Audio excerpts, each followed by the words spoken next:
পাহাড়ি জনগোষ্ঠীর আয়ের অন্যতম উৎস কৃষি। তবে সেসব ফসলি জমি দখল করে এখন চলছে উন্নয়ন পরিকল্পনা। আমাদের গোবিন্দগঞ্জে কোথাও কি পাহাড় আছে?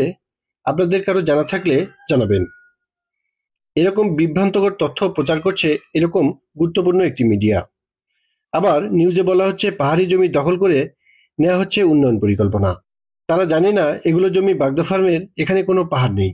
এগুলো সমতল এবং রংপুর চিনিকলের রেকর্ডকৃত জমি। এরকম মিথ্যাচার আর কতদিন করবে সাঁওতাল নেতারা? সাঁওতাল পল্লীতে গিয়ে ইপিজেড করতে হবে, সরকারের এই ধরনের চিন্তা চেতনা আর কি কোথাও জায়গা নাই? তারা বলছে সাঁওতাল পল্লীতে ইপিজেড করতে চায় সরকার। এটা একটা সম্পূর্ণ মিথ্যাচার। যেখানে ইপিজেড নির্মাণের প্রস্তাব করা হয়েছে সেখানে কোনো বসতি নেই, বরঞ্চ রংপুর চিনিকলের 1842 একর রেকর্ডকৃত জমিগুলো তারা দাবি করছে। 1856 সালে রংপুর চিনিকল এই জমিগুলো অধিগ্রহণ করে আখ চাষের জন্য। চিনিকল বন্ধ হলে সাঁওতালরা এই জমিগুলো দখল করে লিজ বাণিজ্য করছে, আর টাকা ভাগ খাওয়া দালালরা মিথ্যা তথ্য প্রচার করছে।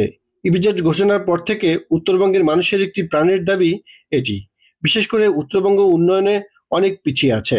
বিরোধিতা করছে তাদের বিরুদ্ধে কিন্তু আজকে তাদের এই বিক্ষোভ মিছিল এবং মশাল মিছিল, এই মশাল মিছিলের মাধ্যমে যত অন্যায় অবিচার আছে সেগুলো পুরো ছাই হয়ে যাবে, সেটি কিন্তু তাদের আসলে দাবি।